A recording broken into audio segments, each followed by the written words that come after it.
A pleasant good morning and a warm welcome to delegates, esteemed guests, and our dear Infosians to the Open Networking Conference OnCon Asia 2019. Let's start with a big applause.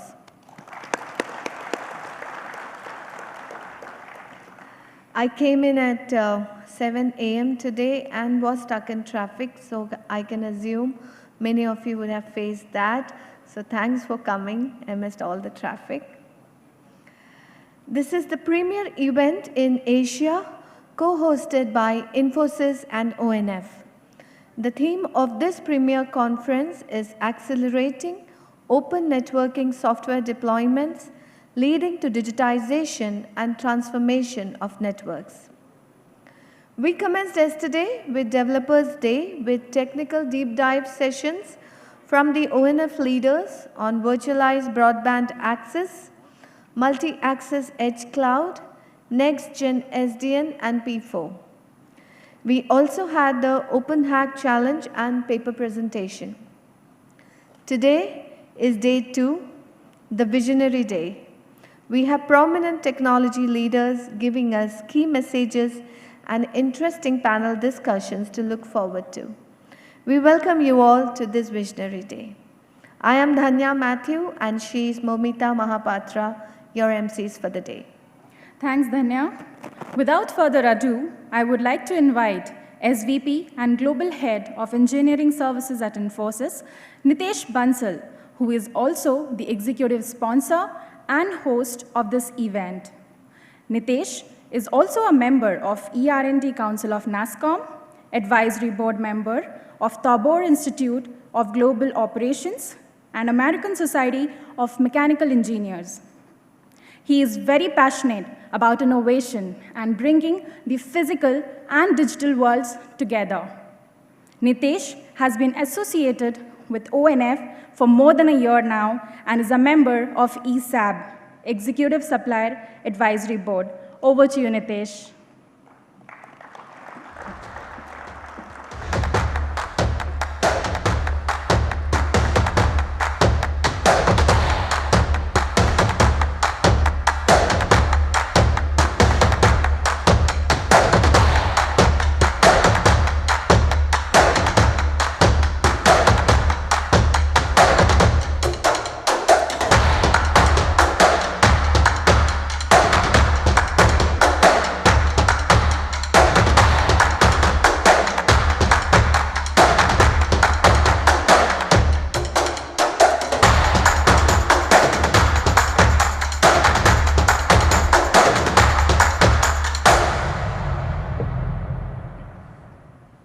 Good morning. Thank you for being here despite the traffic and those who came in yesterday night, you would have experienced the rains. We actually specially ordered it just to make sure it cools down today. Well, it's my proud privilege to welcome all of you to Open Networking Conference Asia, the first such conference in Asia, and to this city of Bangalore, and to our campus, which is just trying to get the slides to work.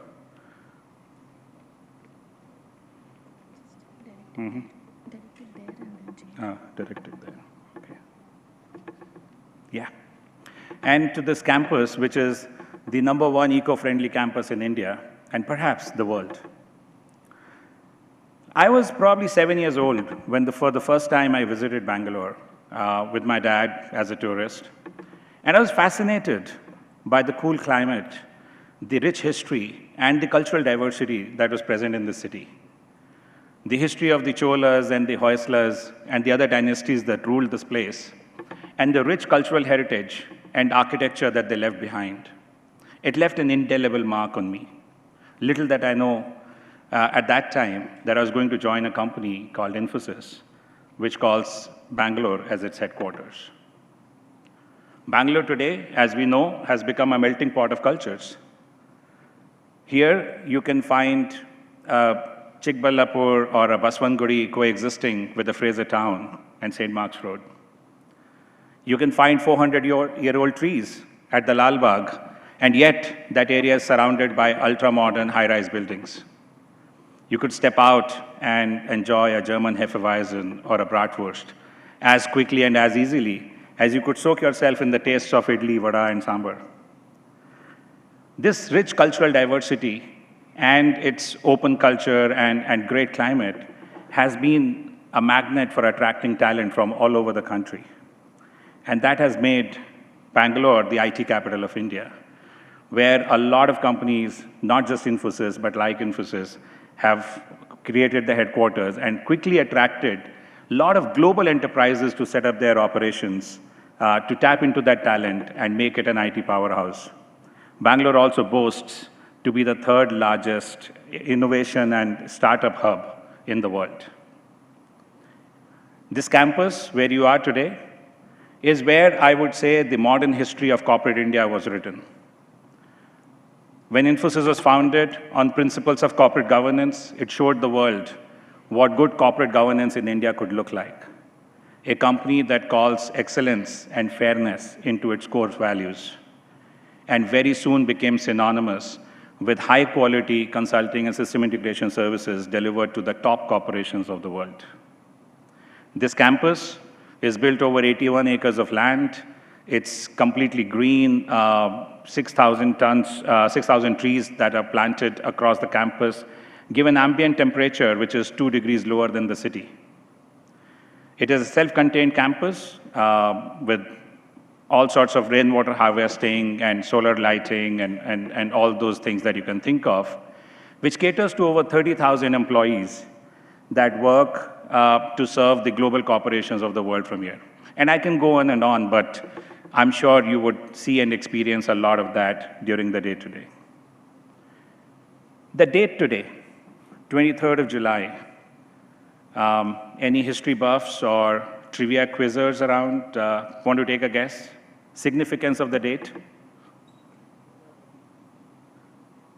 Well, it was 23rd of July in 1927, 92 years ago, that the first radio telegraph was established for India. India was still ruled by the British, and it was, I believe, called the Imperial Wireless Circuit or Circle that had established the first telegraph connectivity, and the inaugural telegram was sent between Lord Irwin in India and King George V in England. And look where we have come today, with over 2 billion connected devices. It's clear we are fast heading towards a hyper-connected gigabit society. The fast pace of innovation, fueled by our ambition of faster connectivity, consuming greater and greater data every day, has very quickly led us through the generations of 2G, 3G, and 4G. Today, 5G is not a dream anymore. There are more than 25 operators around the world that have already deployed 5G to more than 700 locations around the globe. And this number will not remain the same tomorrow, because this number is constantly changing every single day. This hyperconnectivity is fueling a lot of industries. It's not just connecting people, it's connecting things. And this massive ecosystem of Internet of Things is bound to grow, and by an estimate, by 2021, we will have more than 35 billion connected devices around the world. And more than 50% of those would be IoT endpoints. 2021, that's hardly 3 years from now. That's not so far away. And at that point, we will be generating more data every single day than we have generated in the 70 years preceding that date. And this hyperconnectivity, of course, is leading to new business models, new commerce. New industries, hyper-productive and connected industries are being born at the cusp of the verticals, adjacent verticals. And use cases belonging to Industry 4.0, telemedicine, fintech companies, connected vehicles, etc., are here for us to build, monetize, and live from. And as we look at it, the backbone of all this is a network. And whether it's communications or digital networks, the network itself has also started going or has been going undergoing a massive transformation of its own. From consumer devices, the endpoints to the core, the network is getting disaggregated across its layers, starting from the chipset to the box, to the various layers, whether it's CPE or access. Each layer is experiencing its own digital transformation using open networking. Open source, in some sense, has emerged as the only true solution that can offer that immense amount of scale at economically viable costs. This is not just a fad or a new thing, because slowly but steadily, every telco is advancing towards that journey, with more than 50% telco operators having already embarked on that vision and having announced their plans as to what they are going to be doing with open networking. By 2025, by an estimate, we believe that since this will be fueling the 5G growth and 5G future of the companies, the size of the economy fueled by open networking 5G solutions would exceed $30 billion. And that's just the beginning of it, because it has a multiplier effect. Looking at these trends and being encouraged by what has been happening around us, Infosys decided to become a member of Open Networking Foundation, the only operator-led open networking consortium in the world. And we're proud to be a member. And then decided that we bring this first Open Networking Conference Asia to Asia. We're very proud and encouraged to see the participation with more than 70 plus companies across OEMs, network providers, white box manufacturers, startups, solution providers, and SIs, all participating together in this conference. We've seen over 400 attendees across each day. This is a 2-day conference. Some of you have participated yesterday as well. And we've seen over 80 technical papers getting submitted and presented, some of which have been shortlisted for presentations yesterday. And we are eagerly awaiting the results from the judges to announce the winners today. We have also put up 30 plus showcases, and there's a showcase hall that you should visit during the breaks, where we have presented a range of technology solutions. These solutions range from 5G planning to intent-based networks, to P4, to AI and ML use of AI and ML in the networks. And this brings the ecosystem of our partners together, including ONF and EdgeCore and Mavenir and the like. So I invite you to please visit the showcases as the time permits. And last but not the least, today's day, the Visionary Day, has brought together 20 plus leaders from across a cross-section of industries that have accepted and agreed to speak at this forum today. This covers leaders from all industries, academia, regulators, and industry forums. And I'm sure as we go through the day today, it will be an enlightening journey where we will be able to hear and learn from the views of each of these speakers and what's happening in the industry and how they see this moving forward. I think we have a video for a glimpse of how yesterday was. So can we play the video?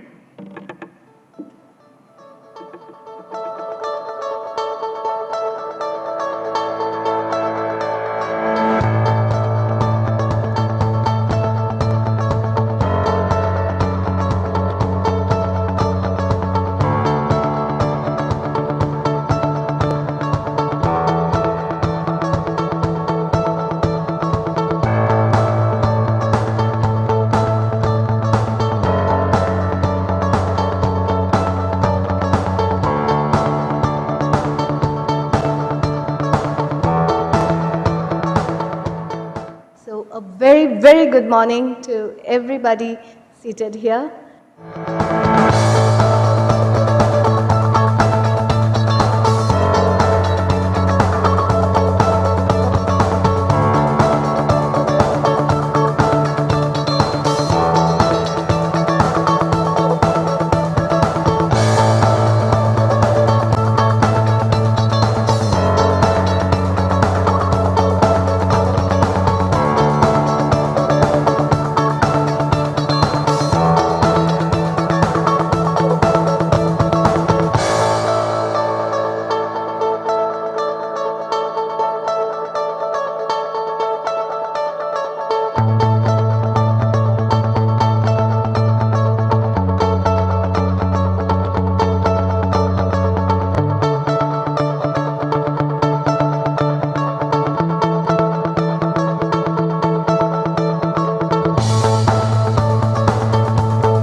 As you can see, a lot of smiling faces, a lot of good food and drinks, and I guess that makes us look forward to the day today as well.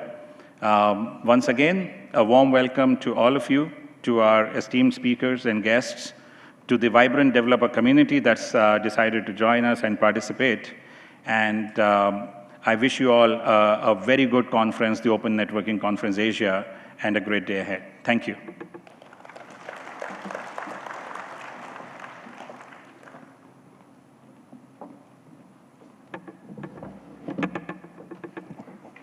Thanks, Nitesh, and thanks to the team who have put up this wonderful AV, so everybody gets a glimpse of how yesterday went by. Now, we will get into our first segment of keynote speaker. I would request Professor Guru Parulkar, who is the Executive Director of ONF and Stanford Platform Lab and Consulting Professor of Electrical Engineering at Stanford University. He is currently based in Palo Alto. Guru has been in the field of networking for over 25 years. He joined Stanford in 2007 as Executive Director of its Clean Slate Internet Design Program. Here, he held 3 programs: OpenFlow, Software-Defined Networking Programmable Open Mobile Internet 2020, and Stanford Experimental Data Center Laboratory. Now Guru spends most of his energy on OpenFlow, SDN, next generation computing and networking platform, in particular the Stanford Platform Lab.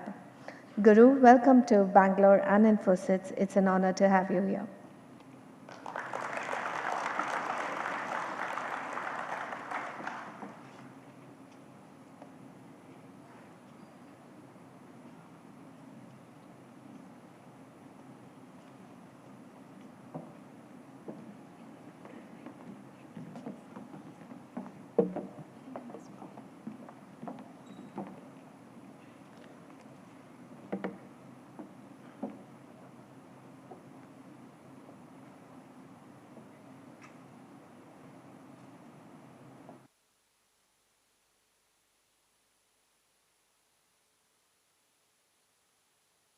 Hello, hello.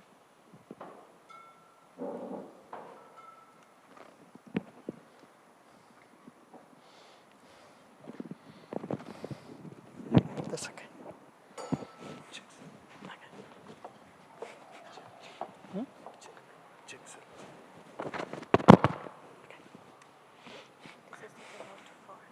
Okay. Thank you so much. Really appreciate it. So, good morning everyone and welcome to the first Open Networking Conference in Asia in India. We are really grateful to Infosys, the leadership as well as the team that put together an amazing event in terms of the logistics, in terms of the hospitality, and not only that, able to bring a set of people here from different companies. Some of them are maybe even competitors of Infosys, some of them are partners of Infosys, but they opened this whole event and invited all of you here. So really, really appreciate that. I want to take this opportunity to give you a quick update on open networking, or rather how open networking is enabling a transformation of internet infrastructure. And how India and especially India's software industry can play a very important role in this important transformation. Okay, so that is the plan. And so I want to, before I get into the talk, I must say that I'm really humbled and honored to be part of a session where Nandan is going to give a talk as well.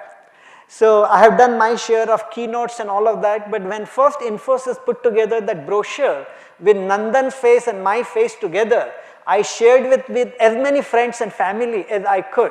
I couldn't tell you how honored and humbled I felt that I will have that opportunity. Okay, so my goal in next 45 minutes is to be able to communicate 3 messages to you, and I hope you will get it. The first one is that internet infrastructure and the industry are going through a major transformation. And it is not only the technical side of things, but the entire industry is going through a transformation, and I hope to communicate that and why that is happening.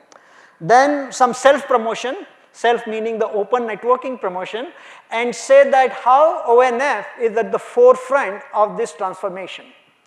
And then the third message I want to communicate is that India and India's software industry are really, really well positioned to influence this transformation and also lead this transformation. And obviously we hope that ONF can be a good partner in this particular adventure that India and India's software industry will take on. Of course, I am going to tell you this story from the ONF perspective, but please remember, with or without ONF, this is a very important transformation, and you should find a way to participate and influence this transformation. If you do it with ONF, that's great. If you choose to do it with another set of companies, another open source organization, that is great as well. But don't miss out on this particular important transformation over the next 3 to 5 years. Okay? So let me be sure that when I say internet infrastructure, we are all on the same page that what we mean by internet infrastructure. When you think about internet, I'm sure you all know and love this internet application. Google search, YouTube, Netflix, WhatsApp, Facebook, you name it, and all these applications are essentially impacting our lives in every way you can think of. How we entertain ourselves, how we work, how we socialize, everything is being impacted by these applications. And these applications are based on a paradigm that we call packet switching paradigm. That is, these applications communicate or work by exchanging packets from one end to the other, from source to destination, and that is the paradigm that it is based on. So when I say internet infrastructure, I do not include all these great and cool applications that you use. I mean, they are a very important part of internet, but that is not what we consider as part of the infrastructure. What we mean by internet infrastructure is this huge underlying plumbing or whole infrastructure that is responsible for moving packets from source to destination wherever they are and whatever form of these both source and destinations are. And when you look underneath that, what you see is a huge packet switching infrastructure. It may include a layer 1, what we call a packet optical network infrastructure. It may include layer 2, layer 3 switching and routing in the core network. It also includes wireline access networks like GPON, DSL and all of that. It also includes mobile access networks, 3G, 4G, emerging 5G. So that is what we include in the internet infrastructure. We are not talking about all the cool application. So it is true, when you think about internet infrastructure, typically it's not cool and sexy, okay? The application, the over-the-top applications is where a lot of action is, that is where you hear a lot of excitement. But what is important to realize is that even this internet infrastructure industry is a 300 billion plus per year industry. The internet infrastructure operators together spend more than $300 billion a year on keeping up with this infrastructure. And as I mentioned, it is going through a major transformation, some fundamental transformation. So it is really, really exciting what is happening in the internet infrastructure, especially for people who are in networking. And my hope is that by attending this event, some of you will get excited about the internet infrastructure and this plumbing of this internet and want to participate and make this transformation happen. Okay, so who are the companies? What are the companies that actually operate this infrastructure? And what are the companies that buy this $300 billion worth of capex and all of that? Typical examples are the companies that you might have heard of, AT&T, Comcast, Telefonica, in India, Jio, Airtel. If you go beyond this, then in China, China Unicom, China Mobile, in Japan, NTT, Deutsche Telekom, British Telecom.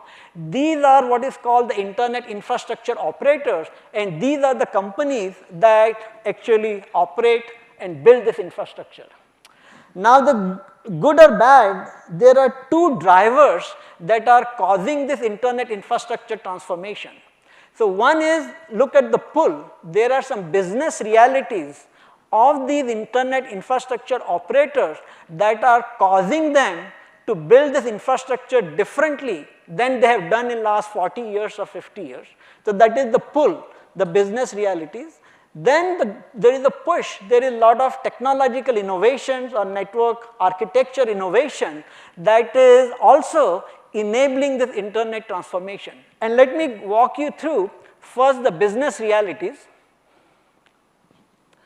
So, I guess if you have been paying attention to what these network operators have been saying for last 5 to 7 years, they articulate their challenges very, very nicely with 3 or 4 observations. It does not require an MBA, you do not have to be a big, deeply involved in business. So, the first observation they make is that the internet traffic is growing very, very quickly, very rapidly because of the smartphone, the video, now IoT and all of that. For example, if you take the AT&T, they are reporting that they have experienced 250,000% growth from 2007 to 2017.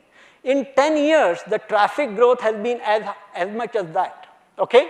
So, now when you have that kind of a traffic growth, what that means is that these operators are constantly adding network capacity to their infrastructure. They are constantly, you can imagine when the traffic is growing that much, you keep adding infrastructure, and that means the CapEx and OpEx, I think I should stand behind maybe, sorry. So, the CapEx and OpEx of these operators is directly proportional to the traffic, and because traffic is growing quickly, their CapEx and OpEx is growing very, very quickly. However, their what is called ARPU, the average revenue per user is relatively flat or actually declining. All of you should take a second to think, what were you paying for your mobile connection 5 years ago and how much data plan you had, and now how much you are paying for your mobile connection and how much data you are consuming. And it will tell you the challenge that the network operators have. That is, your cost is growing very quickly, your revenue is staying flat. Think, cost is growing exponentially kind of, and your revenue is staying flat. That tells you that if you do not do something, you will go out of business.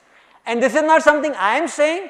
Operators in a public forum for last 5 years are standing up and saying, look, here is my big problem, that if I do not do something, I am going to go out of business, okay.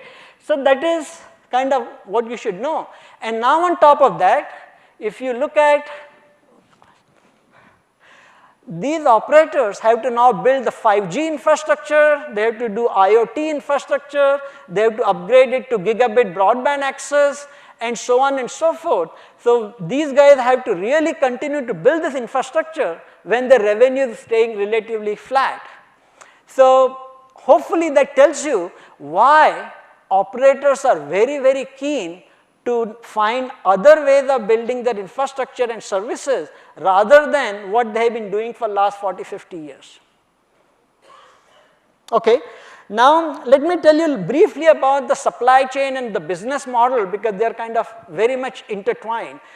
Please, my disclaimer, I am really simplifying it to illustrate a couple of points. The business models and the supply chain are a lot more complex than this slide captures, but it is kind of the simplified one. So, what you see at the middle is the OEMs.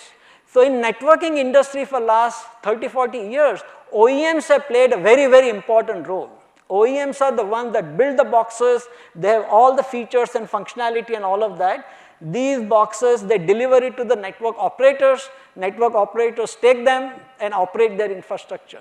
And essentially, the OEMs are the ones that essentially decide how the networks behave, operate, what the CapEx, OpEx looks like for the network. and operators have relatively much less control. It is basically decided by OEMs. Of course, there are small and large software companies, hardware companies that provide their components to the OEMs, and then OEMs put together the whole thing and give it to the mobile and wireline operators. And then recently, in last 5-7 years, the merchant silicons have matured over a period of time, and now the merchant silicon people are also starting to play an important role in networking. But overall, this is how the supply chain looks like. And if you look at most of the Indian companies, here I thought I should at least put some context for the Indian companies. They have been on the software side of the thing, and they build amazing software and all of that, but they feed their thing to the OEMs, and then OEMs are the ones that kind of sell it to the operators. That is how things have worked. Now, just to illustrate where is the control, influence and all of that in this particular supply chain. So again, I am simplifying it, but what you should note is that when it comes to market value, for every dollar of revenue, where does the market puts the biggest value? And you will see it is the OEMs. Who has the most influence over the evolution of the network in last 40 years? It is the OEM. Okay? Who has even the control in terms of how the networks operate and behaves and all of that? It is the OEM devices that decide how networks behave. And operators even who operate the network have relatively minimal control over that infrastructure and how it grows. And this is not particularly good for innovation and kind of reducing capex and opex if that is how our business models work. So that is another reason why people are looking for a transformation in how this industry works. Okay, so now let me tell you about the disruptive innovation part, the push part of it. So before I tell you the innovation, let me tell you architecturally or technically where things have been kind of not right. So the first thing is that how do we build networks today or last 40 years? So you will notice that we build our network infrastructure with boxes that look like this. So both architecturally, for example, we have not cleanly separated the control plane from the forwarding plane. They are all combined together. So now when you look inside these boxes, what you will see is there are at least 3 layers. Okay, and again I am simplifying it. At the lowest level, you have customized ASICs. And a lot of OEMs have been used to build, lately this has become less so, but they used to build their own ASICs and all of that. Hardware, they used to do their own hardware. On top of that, you have something called a router or a device operating system. And then you have a number of features or functions, and that is how you package this box, build it together, and sell it to the operators. Now, so these are some examples of features and functions. And this is like this software that is all there is maybe millions of lines of code. 50 million lines of code is typically what is in a device. And this is representing number of standards that are done in IETF. And billions of gates, these are bloated, power hungry. This is how you would characterize these devices. Because what the OEMs are doing is they are taking requirements from all their possible customers and putting as much functionality into the devices so that they can serve as many of their customers with a one box, okay? And not allowing, because they're closed and proprietary, not allowing the operators to customize and only have the features that particularly those operators need, okay? So what that does is, it is kind of source of high capex and opex.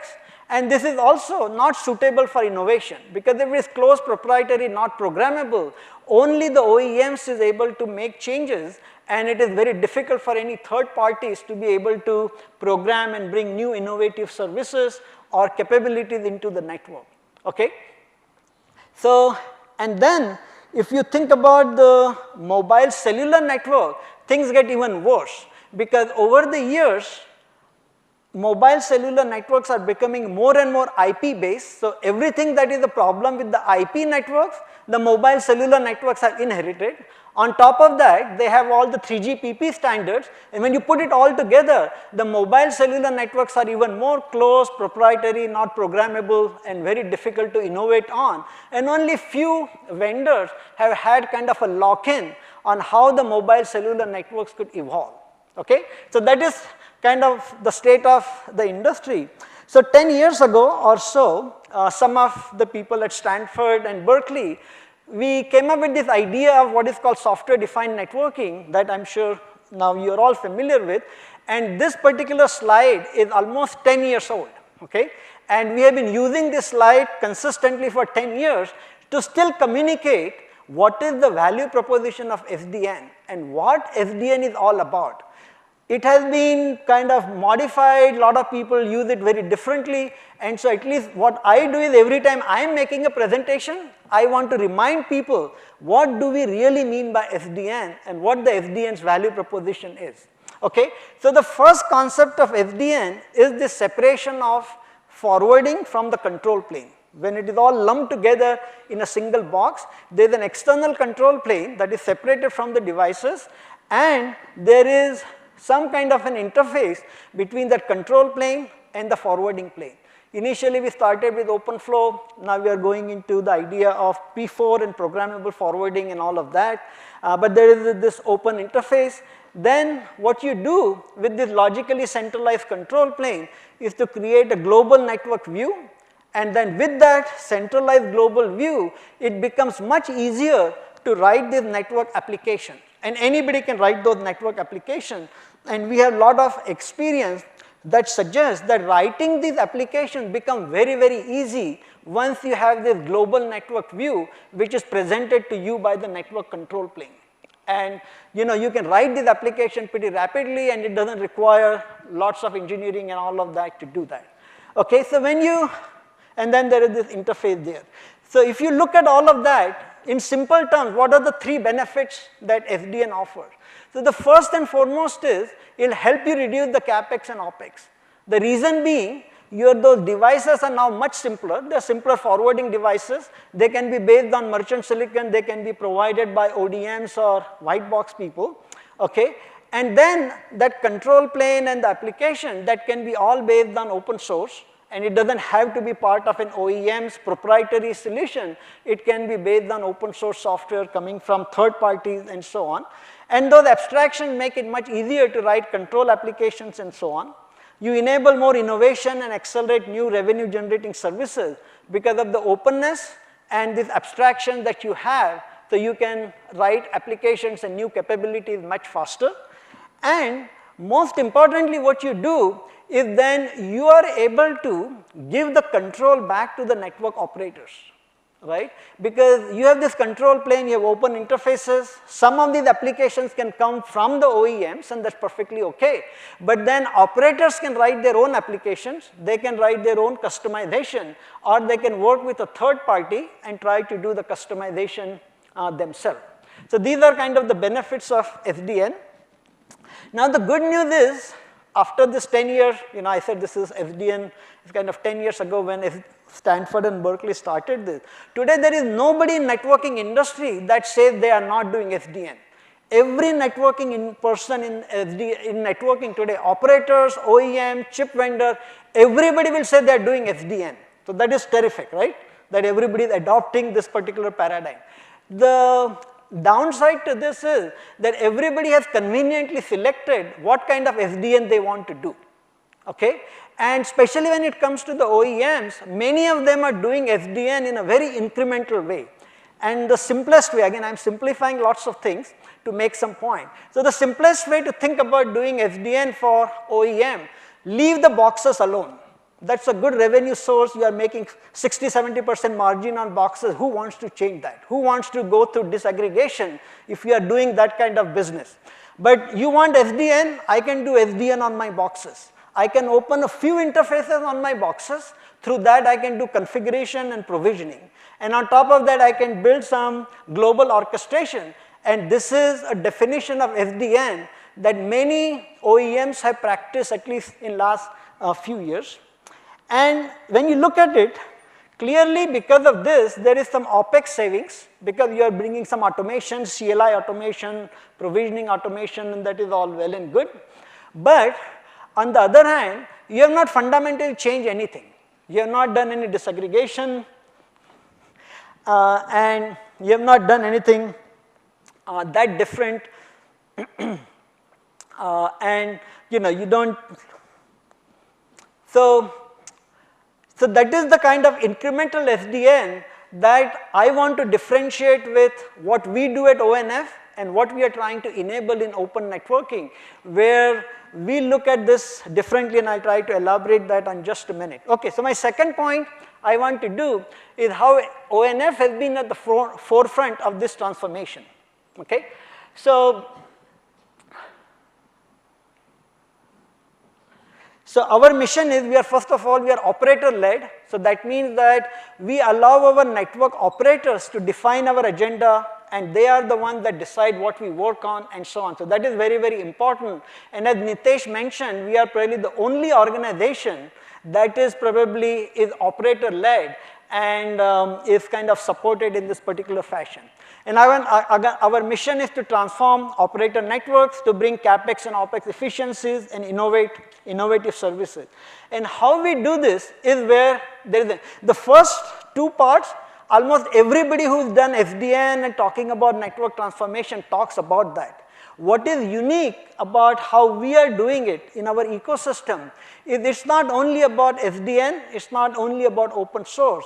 When you bring disaggregation and white boxes, open source with SDN and NFV, when you combine these three things, that is when you bring the most value to this transformation that we are all after. That is how you can save CapEx and OpEx. That is how you can enable new services, and you can fundamentally change the paradigm of building network infrastructure. And you have to do this together rather than just talking about SDN or just talking about open source. And that is what we do. And our focus happens to be at access and edge. And I will later on talk to you, tell you about why we think access and edge is an important place where we want to bring this transformation first. Okay, so when you practice this, what that leads to is you take this closed proprietary boxes with which you have been building network infrastructure to something like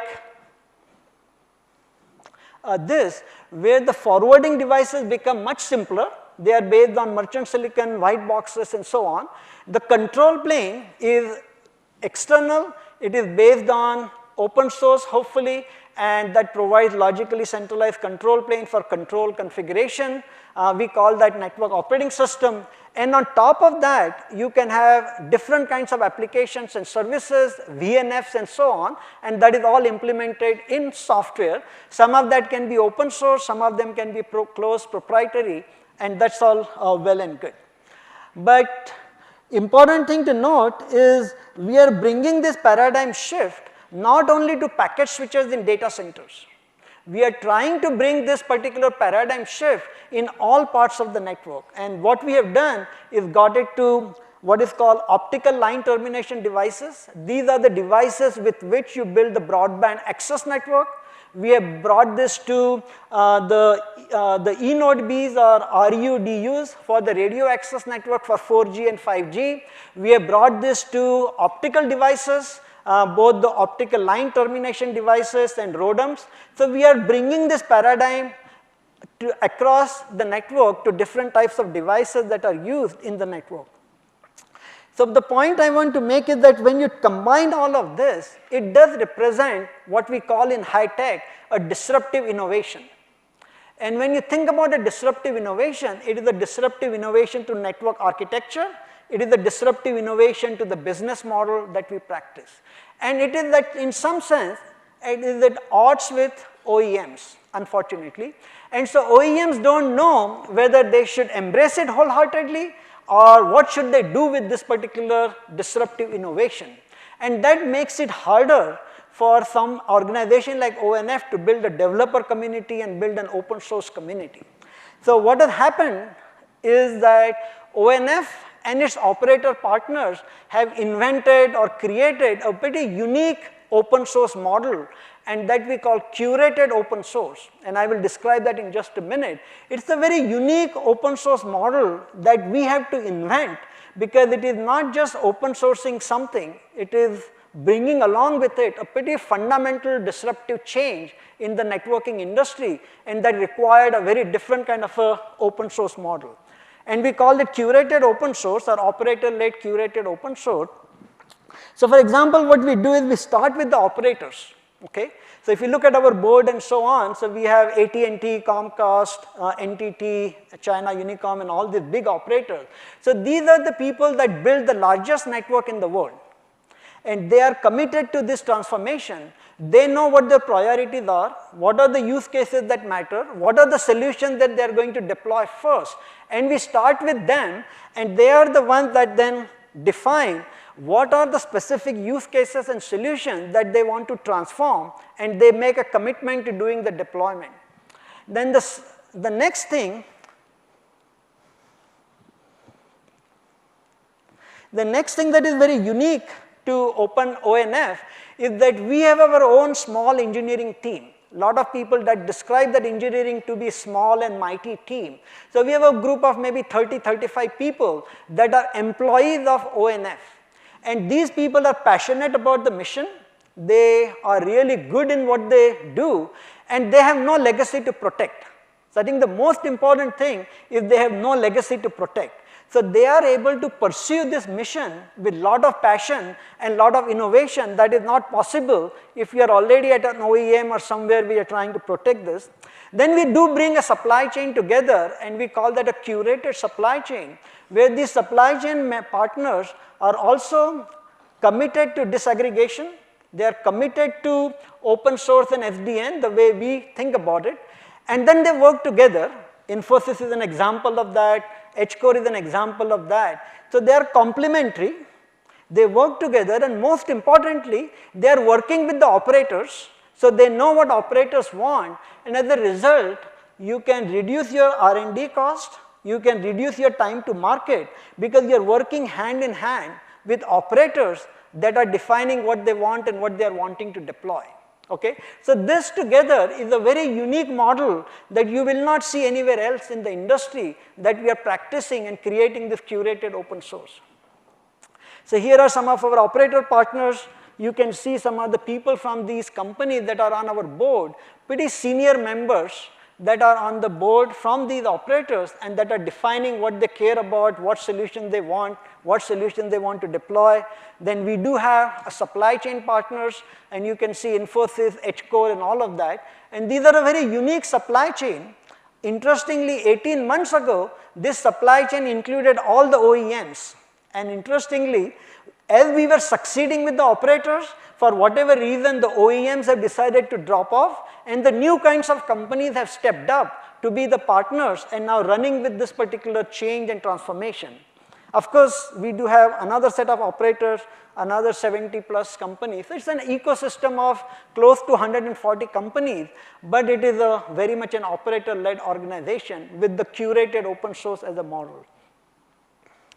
And so now the new ecosystem or supply chain that is kind of coming together is that looks something like this: silicon providers, white box vendors, software companies, mobile and wireline operators, and the foundation is the open source. Okay? And that is how it is looking like.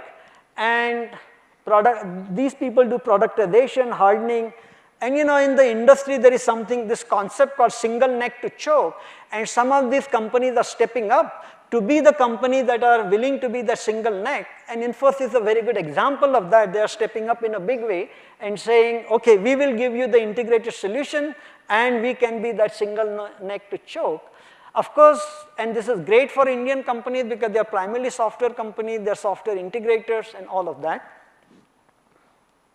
Of course, OEM can play a combination of roles as well, and the net result is that this is a lot more balanced supply chain, and it leads to more innovation, and it allows operators to have a lot more control and be able to customize and optimize their own network infrastructure. Okay, so I'm going to make a transition and now give you some specifics on what we have been building. Can somebody tell me how much time I have? I think we started late, so I'm kind of losing track of time. So,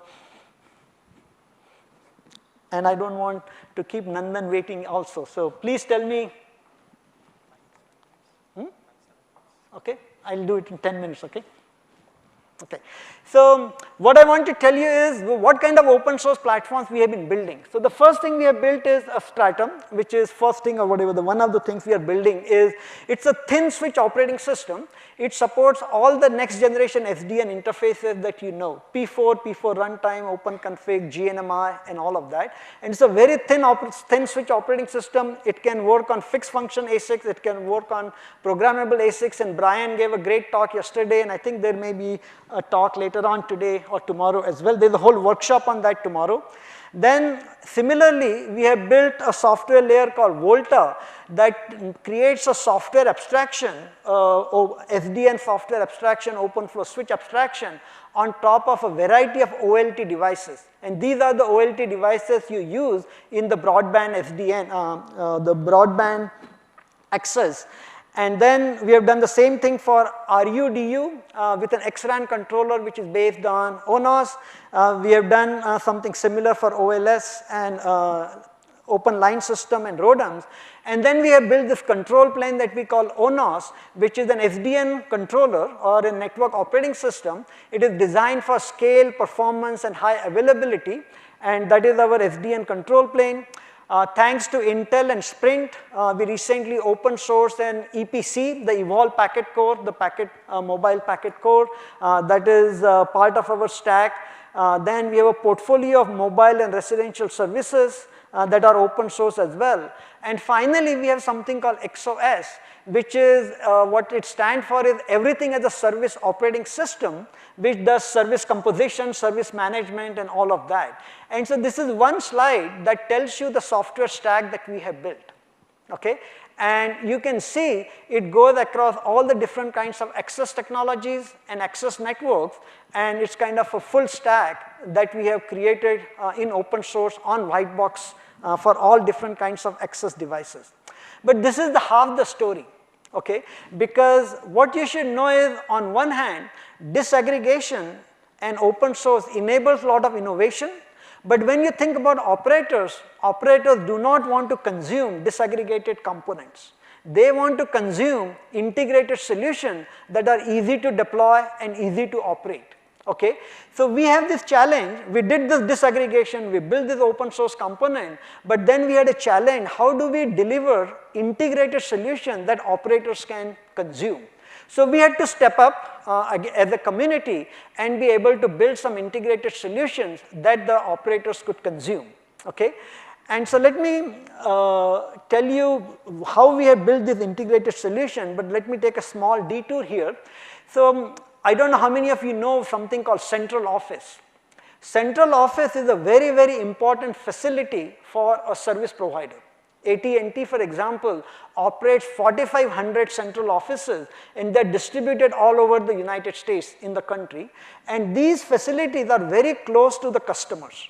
So these, in every neighborhood there is at least a central office, and that connects all the wireline customers, it connects all the mobile customers, it connects all the enterprise customers. It's a very important vantage point for operators to offer edge services and all of that, okay? However, these central offices are the ones that have evolved over 40, 50 years. If you walk into a central office, you will think you have walked into a museum.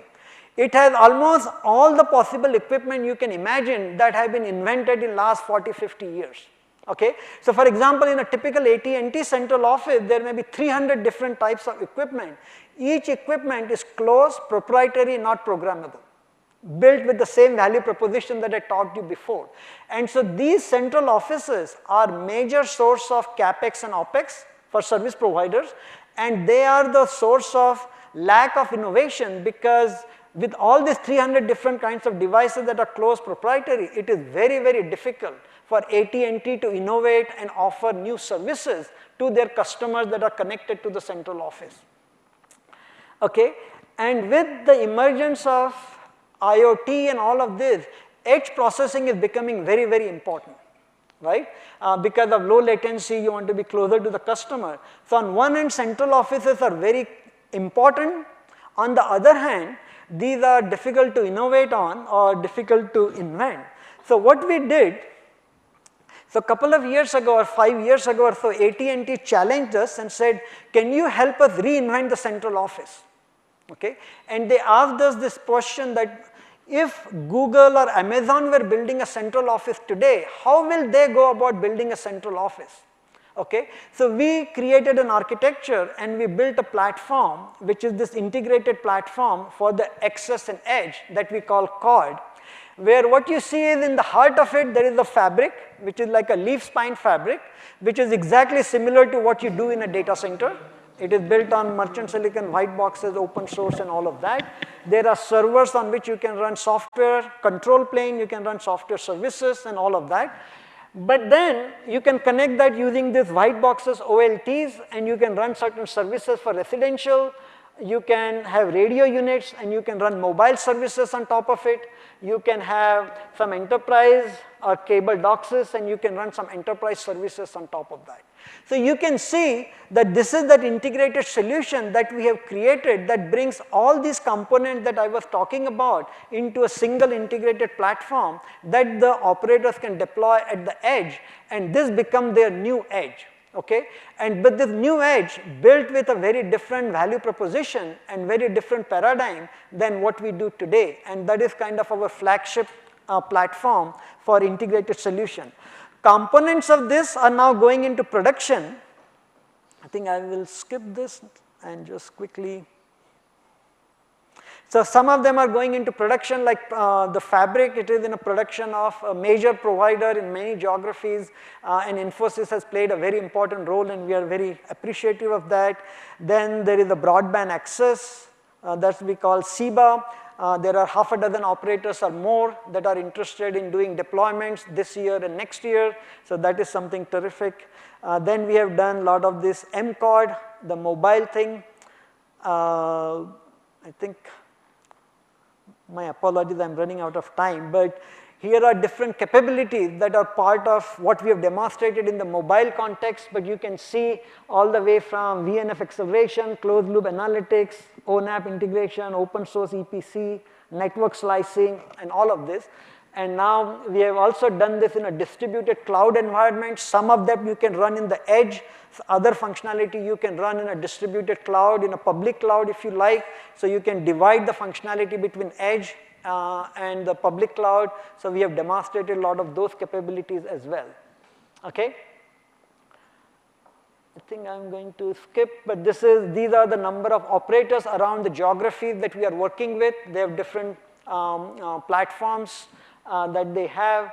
Now if you look at what the analysts are saying, there's a pretty amazing number for some open source platforms that analysis are saying that 40% of all the traffic will go on this, 70% of operators will deploy CORD. Pretty amazing data that is coming out. And then when you think about edge, there are some big visionaries and pundits that are saying edge is going to be even bigger than cloud. And when you look at CORD, we are very well positioned to serve the edge, and we are very excited about that. So, but now let me spend the last few minutes talking about the India's role. And so I think you might have heard this particular phrase that software is eating the world. I mentioned that yesterday. That is from Anderson. He wrote a pretty influential editorial in New York Times where he said software is changing the world, every business, every aspect of life. And I think what is important to say is that open source is the new way of building the software. Okay, so that is again, Nitesh mentioned that as well in his presentation. And I think what I want to add to this is India has the largest software skill set. So when you combine these three things from one to another, what that does is obviously India has the biggest opportunity to play a significant role in internet infrastructure transformation. Because if internet infrastructure transformation, the software is going to play such a big role, and open source is going to play such a big role, and you guys are all the software talent that is there in the world, you guys should be grabbing this opportunity and running with it. And that is why I'm so excited that this open networking event is happening here in India, and I think I really hope you take this observation and really see how big that opportunity is. The good news is that that is already happening. As I mentioned, Infosys has been playing a very important role on almost all aspects of the platform that we build. The trellis fabric that I mentioned, Infosys is a big player in productizing it and deploying it in a tier 1 operator. It is also playing a very important role in SIBA, the broadband access. It is stepping up in the mobile context. Radisys, which is now a Reliance company, they have been our partner for a long time. They have been playing an important role. Tech Mahindra just became a partner. They are engaging in the mobile side of things. Then there are all our supply chain partners have a significant presence in India. So their developers do participate in whatever we do, and that's great. And finally, there are even smaller companies. Tata Communication is not necessarily a smaller company, but there are a few relatively small companies that you might not have heard of, but they are now becoming active and they are participating and contributing to open source sitting in India, and we are very delighted about that particular pattern or change as well. So finally, a big thank you to all of you for your participation and contributions to what we do. Really appreciate it. My last comment, if you are in the audience, you are in India, you are sitting on the sidelines, I think it is really important that you get in. And as I mentioned at the beginning, if you don't like ONF, don't worry about it. You don't have to work with ONF. But don't miss out on this major transformation that is happening in internet infrastructure. It's a once in a lifetime opportunity that you as a software developer sitting in India can have such a big impact on an industry. And so don't miss out this opportunity. If not ONF, there are other ways you can participate and contribute, but please do that. Okay? With that, I'm done. Thank you so much. Really appreciate you listening.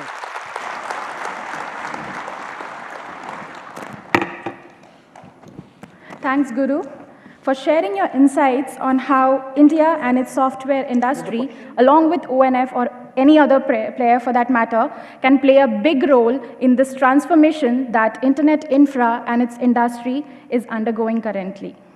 Thanks, Guru. Our next keynote session is by a man who needs no introduction.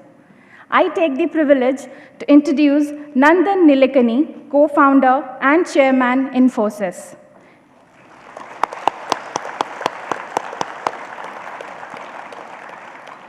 He is also the co-founder and chairman of EkStep, a not-for-profit effort to create a learner-centric, technology-based platform to improve the basic literacy and numeracy for millions of children.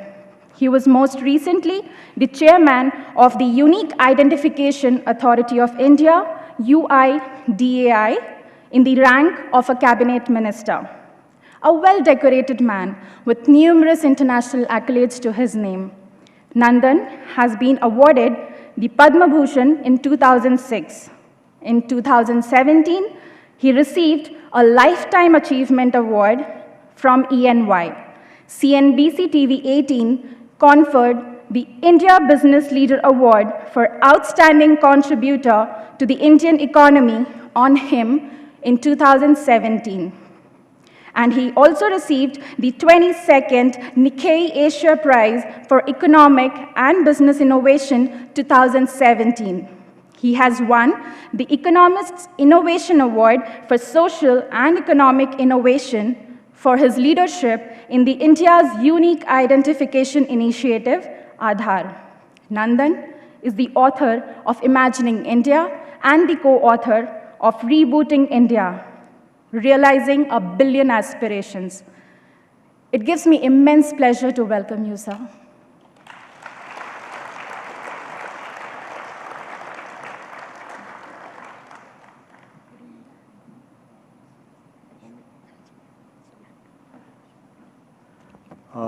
Thank you all very much, and it's a great pleasure to be here at this conference on open networking along with ONF, and I was very glad to be here to listen to Guru, because in some sense, I hope to take off from where he left. I completely agree with him that the whole internet infrastructure is at a transformational moment, and it's creating great opportunities for everybody, as well as great risks for some people, so we have to think of both aspects.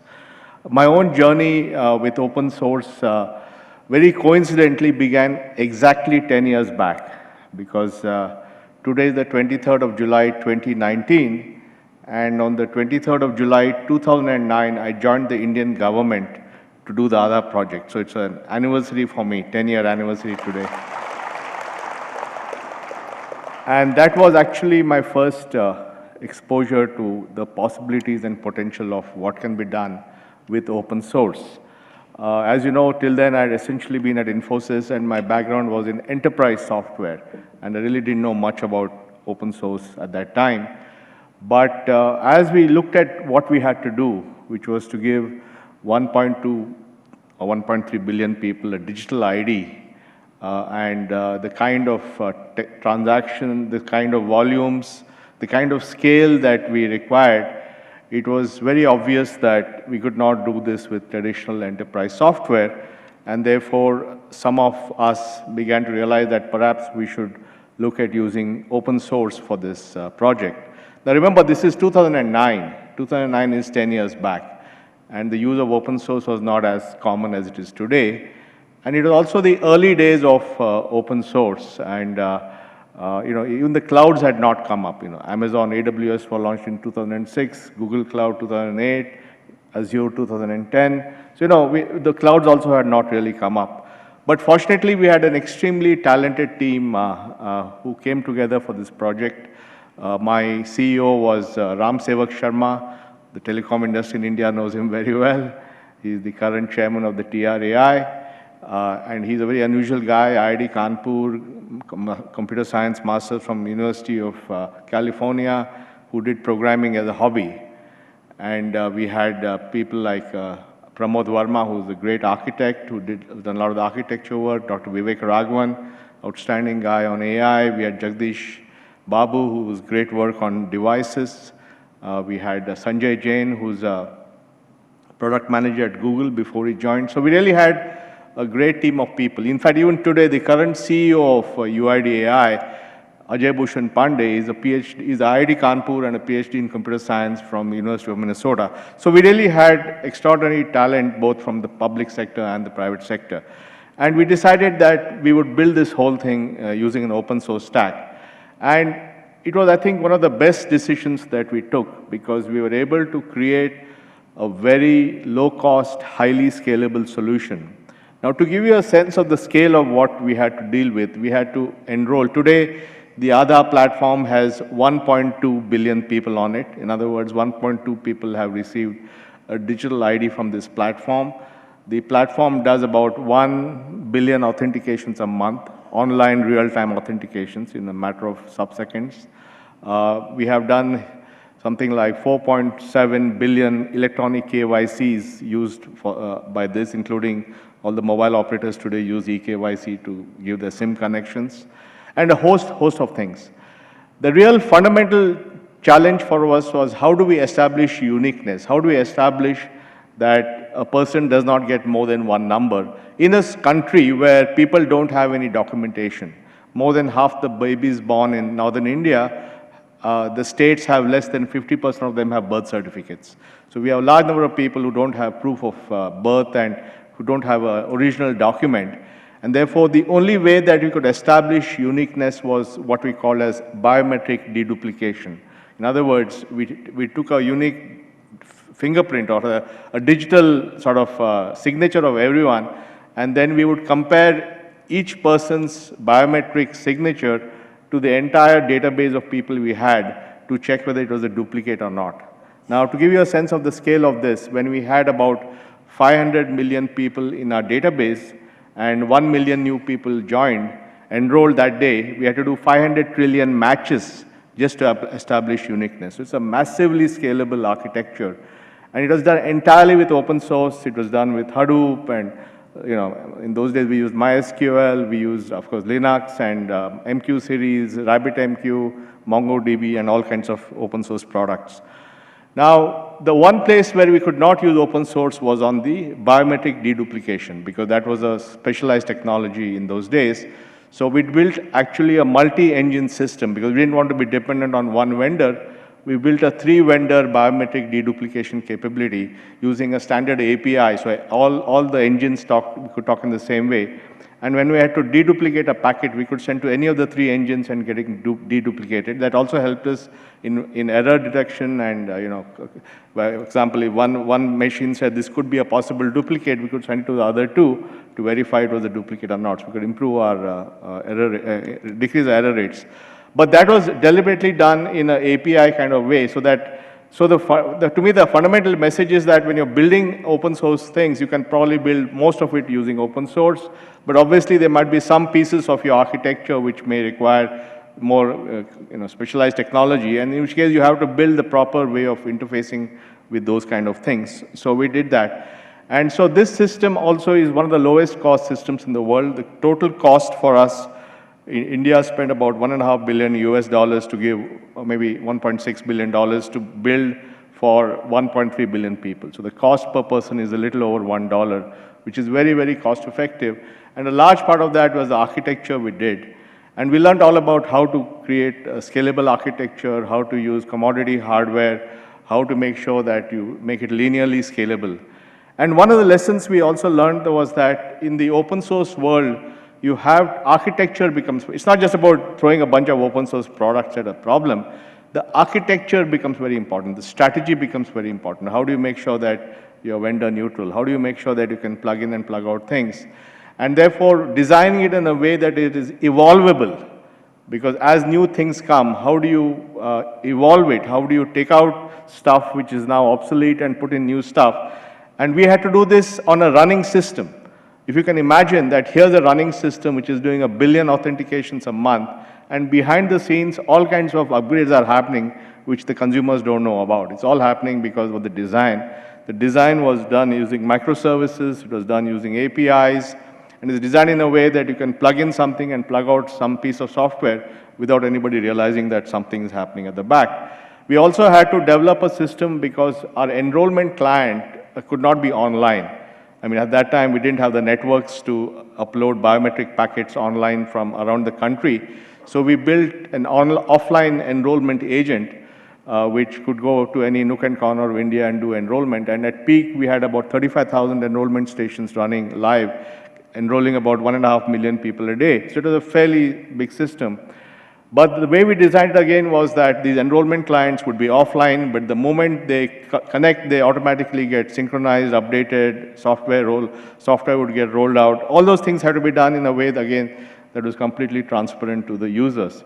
So a lot of thought went to the design of this using all this open source and so on. So that gave us, many of us, the experience and the confidence that you can build open source systems, you can build systems at scale, and we can do all the hardening and security and reliability to actually deliver something which works for 1 billion people.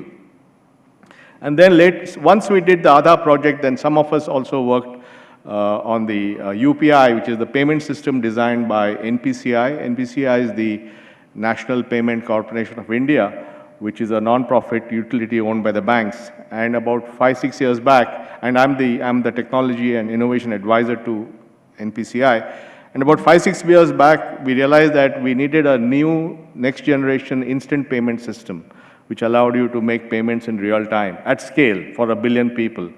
And there again, we realized that traditional payment systems would not be able to do it. So NPCI went, along with support from Pramod and me and others, went and built a completely next generation payment system called UPI, Unified Payment Interface, which is a real-time instant payment system at very high volume, highly scalable, at very low transaction cost. And to give you a sense of this system was launched sometime in May of 2016. Up till demonetization, which is October of 2016, the system was doing 100,000 transactions a day. Today it does 800 million transactions, 100,000 transactions a month. And today it does 800 million transactions a month. And the cumulative value of that is $25 billion every month of transactions are happening. And 80% of them are person-to-person payments, and maybe about 20% are person-to-merchant payments. So this is a very, very high volume, very low cost, entirely built in open source. The whole thing is built using Postgres, Kafka, and Kubernetes and all that. And it's a very, very, again, another example of a population scale national system which is there. Their third example, again, is something which has been built at Infosys, which is the GSTN, which is the Goods and Services Tax Network, and that is the back end of GST. As you know, GST is a very fundamental transformational reform in India, where we went from having one central excise tax and every state having its own value-added tax into one single goods and services tax. And this was, so you have to take every state and bring it onto a central platform. And this platform has today about 11 million businesses. So all of India's indirect taxes are handled on this system, so 11 million businesses. And the payments are all done online into the banking accounts, and returns are filed online. And the returns for these businesses are at the invoice level, which means they have to not only just give a general summary, they actually have to give invoice details. So every month, 11 million businesses, or at least 6 million of them, which are B2B businesses, are filing millions of invoices online into the system. This entire thing is 100% open source. It's entirely built on open source stack. It's designed to process 75 million hits a day. It's a massive thing. It's actually running somewhere in this campus. And it's been a great success because it's collecting about $16 billion a month of taxes from 11 million businesses. And it's all happening every month. And they're all filing returns. So this is another third example of using population scale thinking and using open source for doing that. And fourth example is what I'm doing in a nonprofit called XStep, where we're building a education learning platform for millions of kids. Again, it's using knowledge graphs and all kinds of open source products to create a learning infrastructure which can be rolled out to millions of children in a highly scalable way. So I think the point I'm making is that I think the few things that I've learned from the last decade is that one, open source is more than ready for prime time. That in fact, if you're thinking of building population scale systems, carrier grade systems, the kind of systems that you guys will have to build in the coming years, open source is probably the only way that you can build it.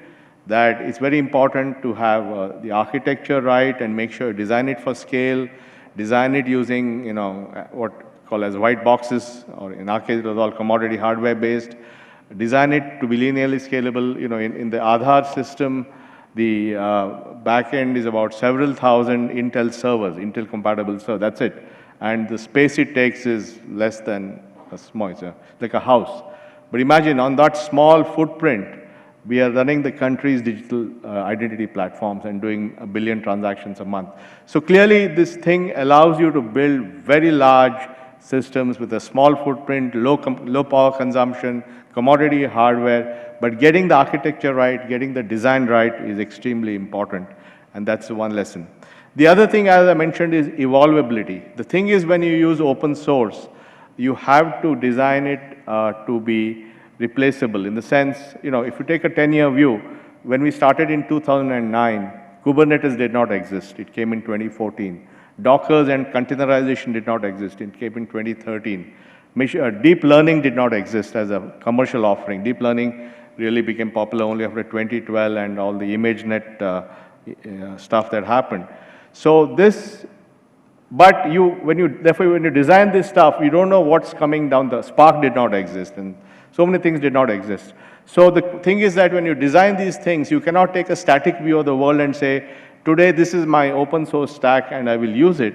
But you have to have a dynamic view of this and say that I will build this with a high level of granularity in microservices, I'll build this with APIs, I'll make sure it's loosely coupled so that as things evolve, you can remove a component which is, sort of failing and or which is no longer supported and replace it with a new open source component which has come in the market. And therefore, so I think thinking through this whole loosely coupled microservices, API kind of architecture becomes very important. And I think this is going to be very much true in this journey that ONF is starting, because what I think, from what I gathered from Guru's presentation, that fundamentally we have had a technology stack in the network which has been monolithic in nature.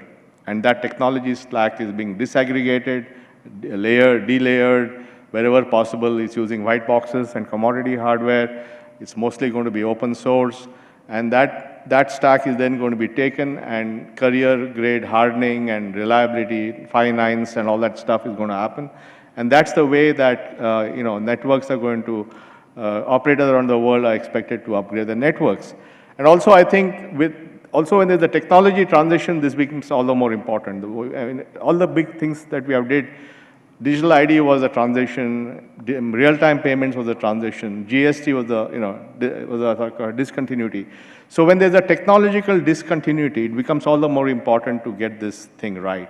And therefore, I think today with all the challenges that we have and 5G coming and so on, and because the network on the edge, the number of devices on the edge is going to go up by 10 times or 100 times, because when networks provided connectivity to human beings, finally it was about person having maybe 1 or 2 phones.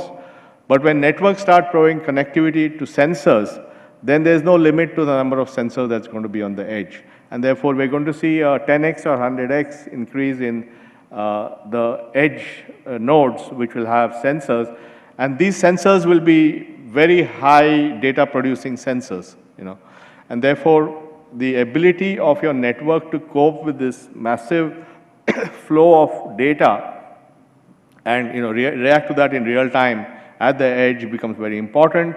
And again, my experience has been that if you really want to create those kind of things, and if you want to hold that data, you need to use the new NoSQL kind of technologies and graphs and so on. So again, that's essentially today available only in the open source world. So that becomes another good reason why open source is probably the only way that we'll be able to build a large part of the 5G networks. I don't see how we'll do it with traditional thinking. So I think this is actually at a very, very important point, and we have a great opportunity. I'll just talk one last thing, which is open source and AI. I think the other important thing is that, as I said, I talked about deep learning, and we are actually applying I think the other team is applying deep learning for authentication and so on. Now, the big role also will be what will be the role of AI in these networks? How will it be used for fault tolerance, resilience, for fraud detection, and so on? And there again, the good news is that it appears that most of the major algorithms for AI are available in some open source algorithm, because the way it seems to be working is that somebody comes out with a new paper and somebody does an implementation of that in open source. And then you can use that. So really the algorithm, it may not be better than a commercial product, but it will be only a few months behind. And therefore, we will have ample access to AI algorithms available as open source. And then the trick will be how to use these algorithms in a particular architecture, and obviously to create the appropriate training models to apply in a particular context. One of the things that Dr. Vivek Raghavan, my colleague in all this, is working on is how to apply it for neural machine translation. Because one of the big challenges in India is how do we, with all these languages, how do we enable, learning, machine translation of English to Hindi or Hindi to Tamil or whatever. And that's a huge requirement. One of the use cases is in our judicial system, where, if a case is discussed in a lower court, it's in English, Hindi or Tamil, but when the case comes up to the higher court, it has to be translated to English, and at the High Court and Supreme Court level. And the documents are so many that part of the reason for the pendency of justice is that those documents are not translated into English because there's such a huge backlog. Just to give you a sense of the challenge, in the famous fodder case in Bihar, the documents for the case are 1 truckload. So 1 truckload of documents. So anything that you can do to use deep learning and neural machine translation to make these document translations very, very efficient and quick has a huge value. And we are finding that you can actually build these with open source components, and you really need to build the training. Training is most important. You need to build these translation, the sort of Hindi to English sentences, and you keep feeding that and it gets better and better. So I think AI is another part. And again, I think in these large networks, as you apply these, as the data volume is going to go up 10x or 100x, I think the AI part, especially because of cybersecurity, detecting intrusion, detecting all that, the fraud detection, and generally dealing with, millions of data coming, and, in an autonomous car, you need to react in real time. AI is going to be a big part. And there again, I think we can use an open source approach.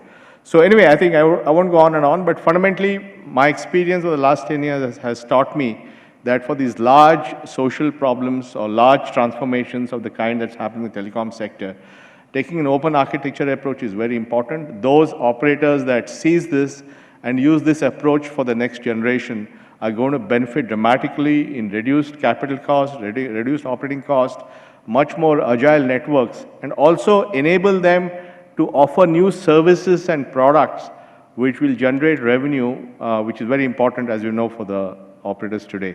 Thank you very much.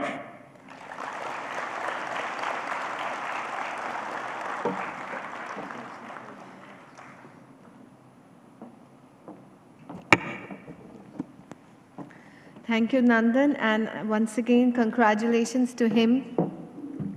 I just got taller.